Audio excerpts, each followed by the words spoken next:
Namaste. Welcome to Movement Nuances YouTube series. We are going live tonight with Kathak artist Sri Manesh Maharaj, all the way from Durban, South Africa. This particular live session is specifically for reviewing the creative tasks that he had given you all close to a month ago. And I'm sure you all had the opportunity to have a look at all the series of talks we had with Manesh Maharaj. If you remember, he had given two tasks. The first task was Tal based, and the second one was about River Ganga. I think I know how River Ganga feels. That was the second one. So we have had a few students, a few Kathak dancers who have attempted this task. They've shared their task on our Rhythmotion India Facebook group. We will be showcasing the tasks and Manesh Maharaj will be reviewing them. Let's welcome Manesh Maharaj. Namaste. Namaste. Namaste, Chitraji. How are you? I'm fine. How are you? How are things in Durban? I'm well, thanks. And it's wonderful to be back. Things are a bit touch and go in Durban, but we're surviving through. But for now, I'm really looking forward to reviewing all these creative tasks and looking forward to see what the dancers have come up with. Okay. So let's go straight into reviewing the tasks, and then we'll go to answering a few questions if they have any questions for you, which they will type. Please type, viewers who are all there. Please type your questions, and please bear with us. There is a 20-second video lag between the Zoom we are coming through and the YouTube live which you are seeing. So if you have any questions, you can type it right away in advance, and then it will be easy for us to have a look at the questions and get back to you as well. Yes? So I would request Alar, who is taking care of the tasks right now, to share the tasks. Could you please show the first task, please?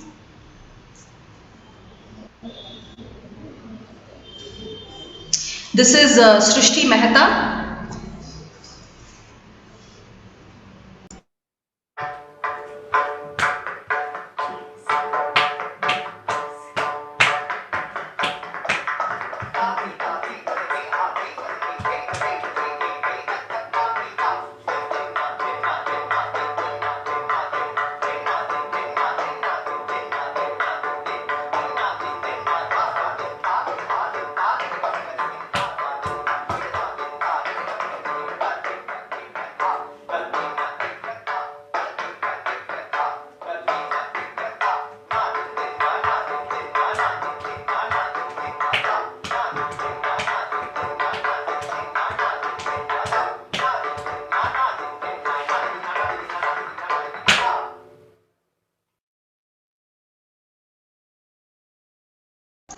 Yes. So, Srishti, well done, I have to say that. And it is something, it's so good watching other dancers create to your compositions, because you never know what to expect. And this is one of those instances. I would have never thought that the tals could have been interpreted in such a restrained manner.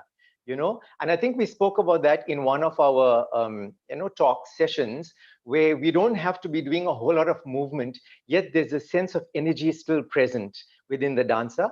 And this is what I gathered from Srishti's performance.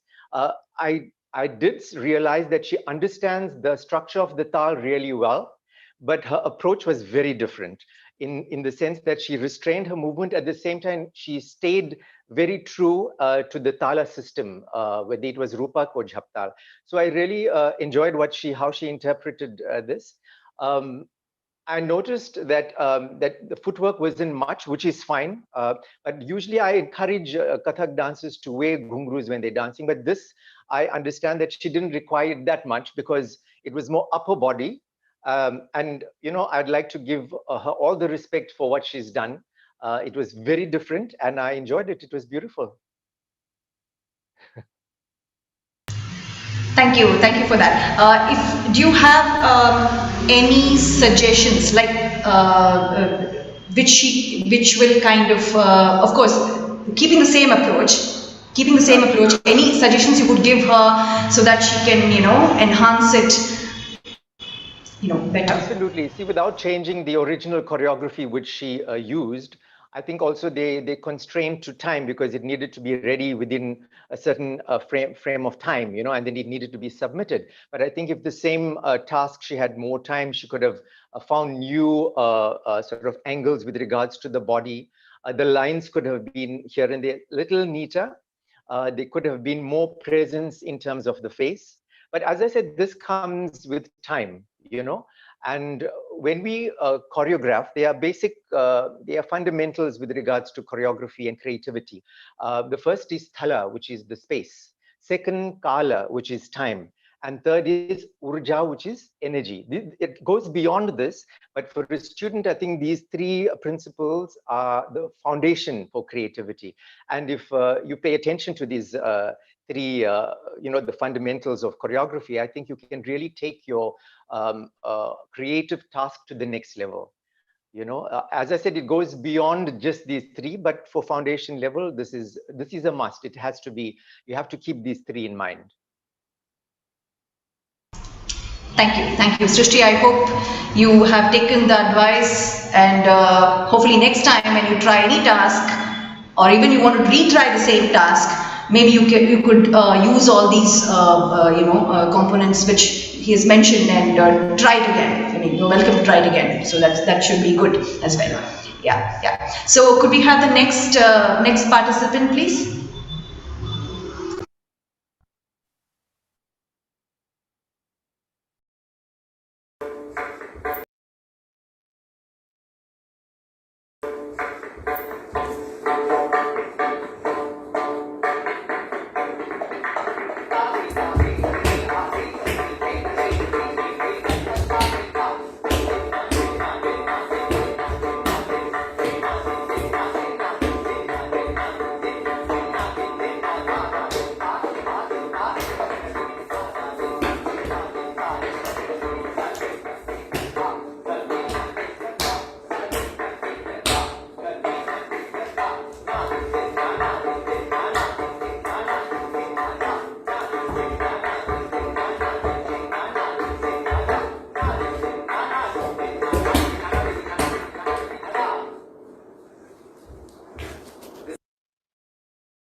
Am I coming across?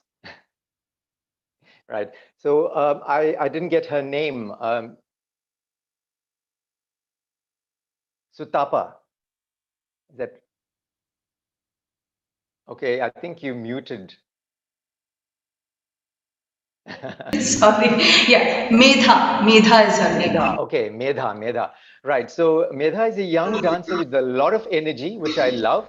Once again, as I said, I would review it according to the level that I recognize she's dancing at, and I like her energy. Once again, Medha, you could add a little bit more expression on the face because it is nritta. Nritta based, it doesn't mean the face has to be, there's no expression on the face. It should be of complete abandon and joy to the nritta. Or anything abstract you're doing should have this. You should have the smile at least. If you've not, embraced this idea of bliss through nritta. Sometimes that comes across on the face. But at least the smile will definitely enhance your overall dancing. So also I realized that each tal is repeated twice, and she chose here and there to do the hands for the one time and the feet for the other. This is when your ghungroos will play a very, very important role in Kathak. So I always encourage Kathak dancers, even if they're doing riyaz, to wear the ghungroos so that the ghungroos do not exist separately from you.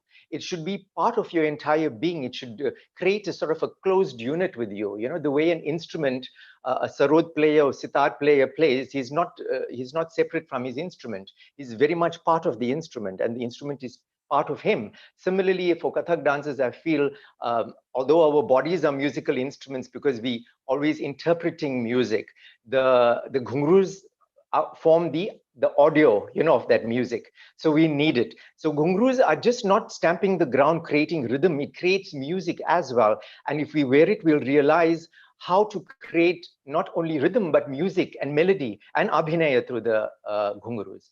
So once again, well done, Medha. I enjoyed it. I love your energy, and you have a very bright future ahead of you. Just take these points that I've into consideration, and I think you'll do really well. Okay, Medha, well done. Good attempt. And yes, please do take care of all the things Manesh mentioned to you. Let's go to the next participant. So,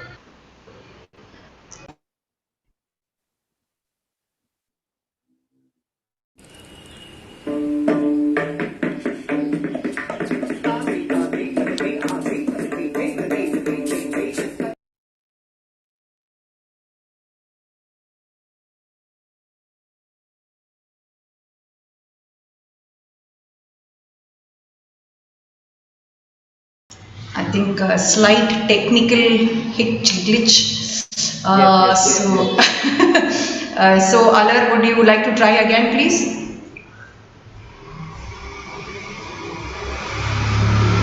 If you're playing the same participant, her name is Haripriya. Haripriya. Yeah. So we just.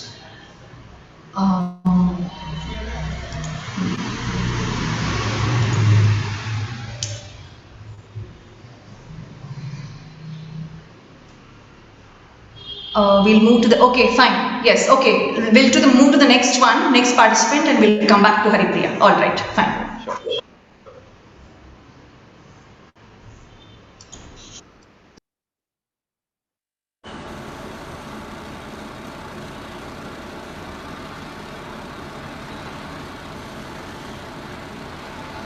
King Sagara performed a great horse sacrifice, the Ashwamedha Yagna, and it made him very powerful. Indra, the king of gods, was afraid his position would get shaken, and he stole the horse and tied it to a tree at sage Kapila's ashram. Sagara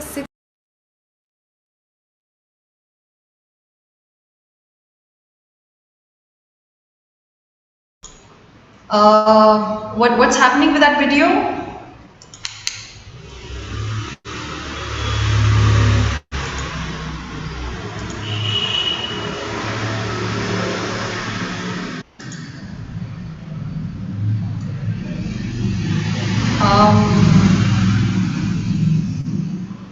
We just tried playing all of them. They all worked before we went live. And I'm not sure what happens when we go live. Try it again. Yeah. Can you try again, Alar, please? Once again. Okay, fine.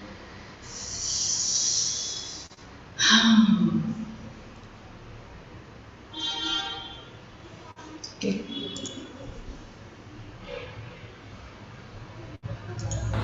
King Sagara performed a great horse sacrifice, the Ashwamedha Yagna, and it made him very powerful.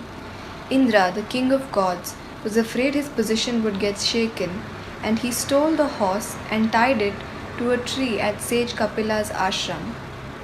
Sagara's 60,000 sons went looking for it and found it at Kapila's ashram.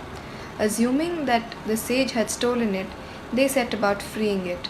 All this commotion disturbed the sage's meditation, and he burnt them all to ashes. He said that only the holy waters of Ganga could free their souls. Bhagirath, a descendant of Sagara, did great penance for thousands of years. Brahma was pleased and ordered Ganga to descend to the earth despite it being against her will. This angered her. She came down to the earth with much force.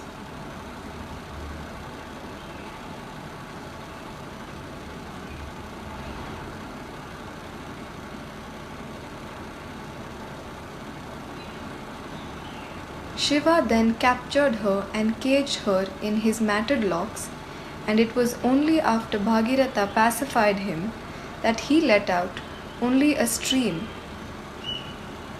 from his locks, and only a part of Ganga was set free.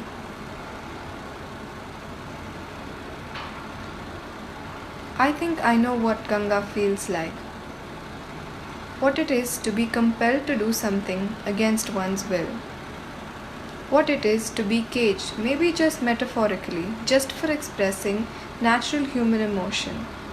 I think we all know what Ganga feels like.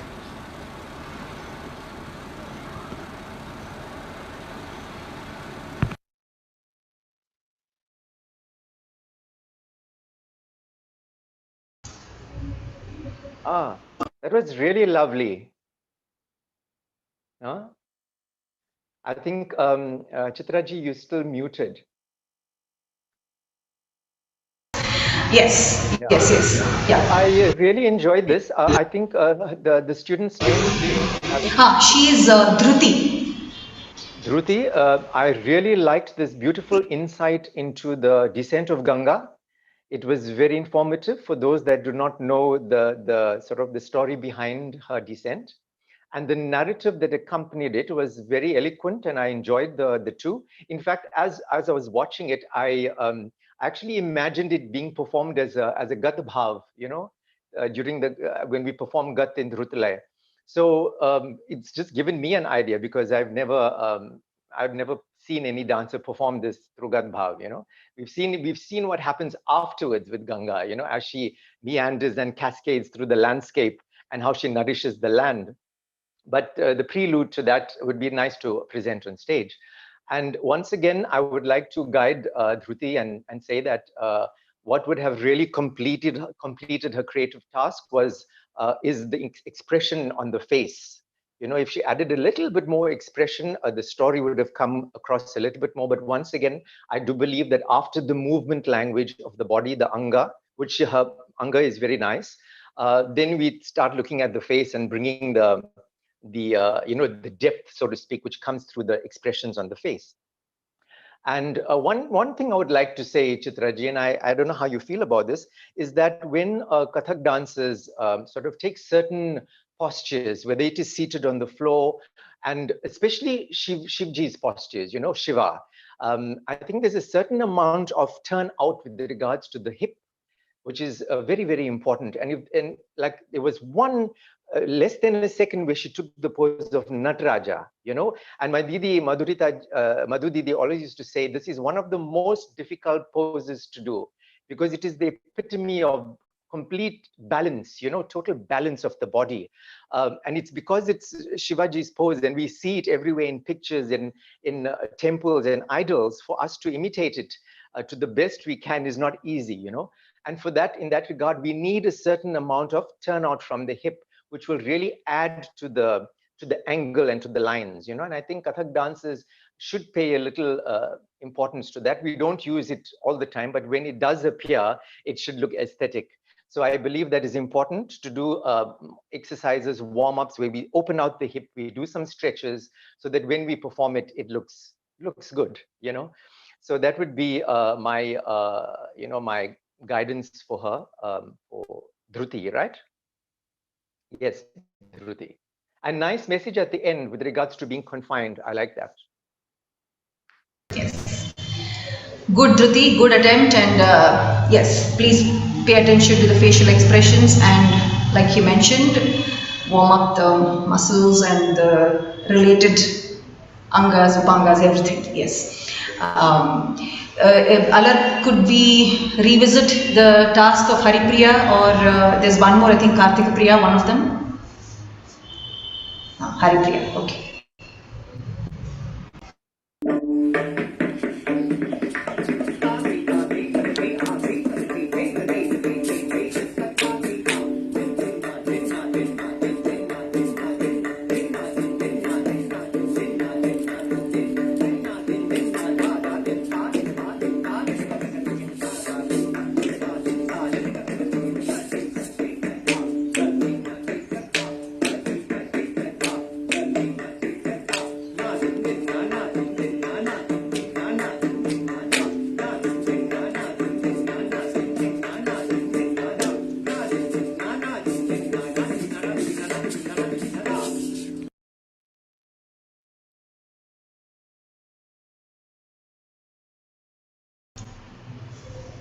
Right. Very nice, Haripriya. Haripriya, I enjoyed that. Once again, I think Haripriya's approach was very similar in this regard, where she chose one avartan to do hands and the other avartan to do some footwork. The ghungroos would have really sounded nice in that regard. Also, what I noticed was that the hand, no? The hand in Kathak does not employ fingers as you would get in the other classical dance styles. In Nritta, they have very decorative hand movements like Alapadma, Shikhara, Chatura, all of that is used in Nritta. But in Kathak, we do not have that. No? Everything depends on the kalai, the wrist. So when we're doing movements like Urdhva Kon, Hasta Chakra, do not spread the fingers out too much.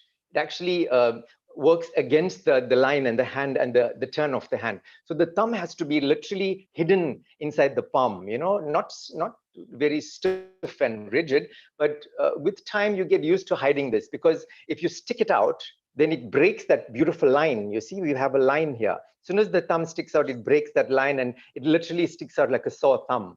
So we want to literally hide the thumb. It stays at the bottom where the bottom line of the ring finger is. It sits somewhere there. And when we take whether it is Urdhva Kon, Hasta Chakra or Urdhva Kon Suchita, the fingers have to be straight, but yet the hand has to be soft. And the kalai has to be very, very flexible. So that's where the beauty in Kathak lies.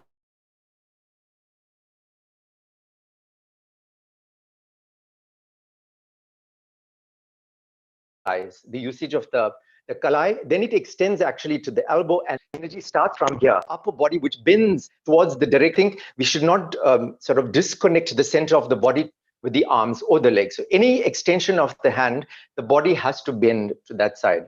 So just keep that in mind, and I think the urja section of your dance, which is the energy, will really be complete in that regard. That's very good advice you have given, Haripriya. Please do follow all of that, and I'm glad you attempted the task. Good for that, very good. Could we move on to the next? I think that's the final participant. If I'm right, we had 5. Karthika Priya is her sister. We can have. All right, nice.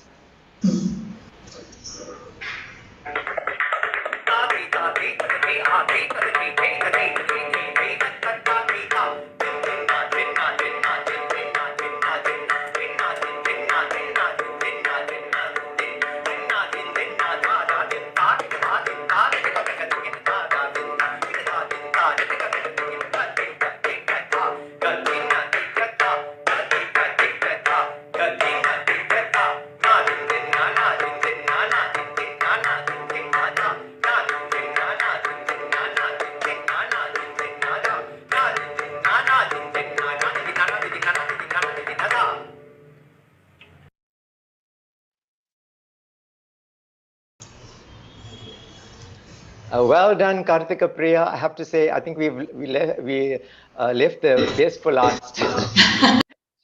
She's done really, really well. I like her interpretation of the movements. It was, usually in Kathak, we have this approach that every beat has to be taken in account and it has to be executed by the feet. I liked her anga, her complete body structure. And I think, once again, I think I'm a stickler for this, but the ghungroos would have been amazing with her. It would have taken it to the next level. But I'm very impressed with Karthika Priya. I don't have much, guidance or criticism to give her. She seems to be doing very well and she's very talented, and I wish her all the best. Thank you so much. So good, Karthika Priya, and thanks to all the participants who attempted the task and shared the tasks with us. We are very happy that you attempted it. We are very happy that you want to create something and you're willing to explore and look beyond what only the what you're just learning in class.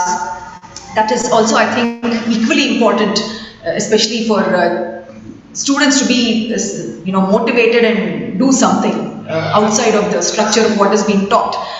So I'm glad that Manesh, the tasks you have given and has triggered some people to do something and share with us, which is really, really very good. Just a quick question on any of you have, any of the viewers who are here with us, do you have any questions? Please type it out and I'll try to figure out where I'm supposed to look for it. I will just check that. I think this is the any questions? I think I'm looking at the right thing, and are there any questions? Should we wait for about 10 seconds or not? I'm not sure.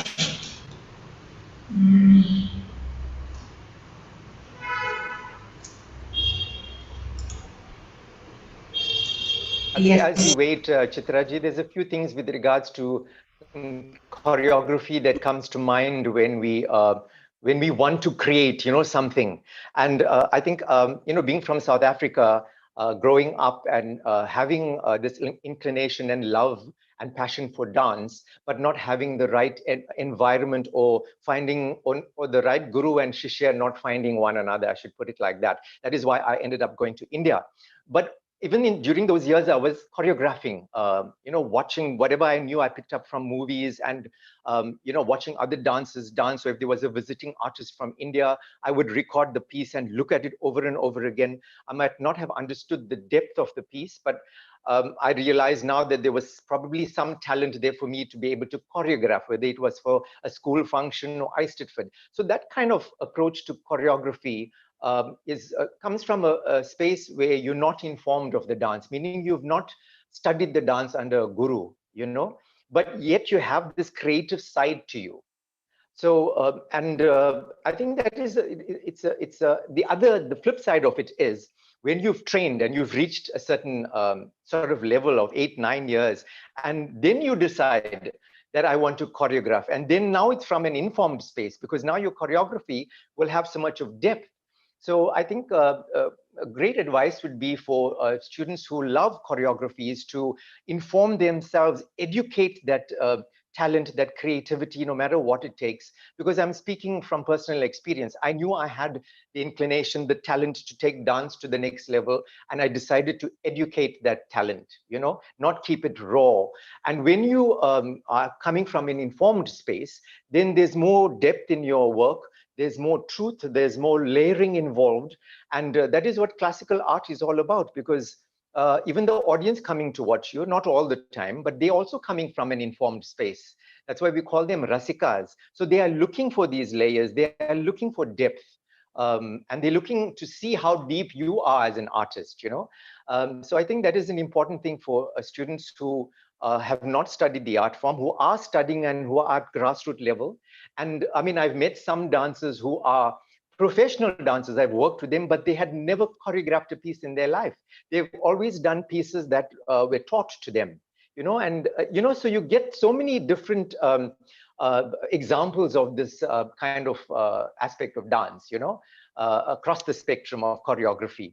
And similarly, you would get artists or vocalists who've only sung composed work. They've never composed a song or music, but they would always sing a song already set by a composer. I think for dance, it works probably in the similar way, until and unless you get up one day and you say, I want to create something that is mine, that is mine, I could call my own. So it is an interesting journey of a dancer and choreography and creativity. I think that was a very good insight you have given. I think pretty much if anybody had any questions, it would have covered up all the doubts about choreography actually, because considering that this is about the creative task, for someone to even start attempting a task, be it's not about the duration or it's not about the theme, but it is about the actual wanting to create. So that's where the whole idea, whether from an informed space or, like you said, from an uninformed or not so informed space, wherever we come from, I think that is a good approach. And I'm very thankful that you have joined us here with us tonight here to be reviewing these tasks and giving them such good, valuable advice. I'm really hoping all of you participants who are here and even others who will be watching this will take it all very well and utilize it in your dances, even in your classes, in your creative works, wherever it is. Even the smallest of information or the biggest, doesn't matter how much. I think that is so important that you incorporate it immediately and start working on it. And that's what is going to take you to the next level and make you a better dancer. Like we always say to our students, it's a step by a step by a step by step. Then you suddenly realize you've climbed 10 steps and you're there. It feels good after that. Absolutely, absolutely. And it has been such a pleasure to be part of this series. And I have to say, Chitra, you've been doing amazing work. And you actually a motivation to me because I see the amount of the productivity and the work you churn out. I mean, it is one Movement Nuances, and I know you have another course coming up in Bharatanatyam for 6 months. Plus you have a performing career, and I know you also have a family to look after. I think you're a wonderful inspiration for dancers out there, and it has been an absolute pleasure for me to be part of this Movement Nuances interactive series. Thank you so much. Thank you. Yeah. Thank you very much. Before we sign off, viewers, you will find that Manesh Maharaj is on Instagram, on YouTube, on Facebook. You can, please subscribe to his channel, look at his works. And of course, we are also there. We are there on YouTube and Instagram and LinkedIn and Facebook, wherever on all social media platforms. Do subscribe to our channels, Manesh Maharaj and Rhythmotion India, and please do be part of our future series and future events, whatever we come up with. It would be lovely to have you all with us. With that, I would like to sign off and thank you very much, Maneshji, again for being part of this series, and have a good day and best wishes. Thank you. Same to you, Chitraji. All the best. Thank you.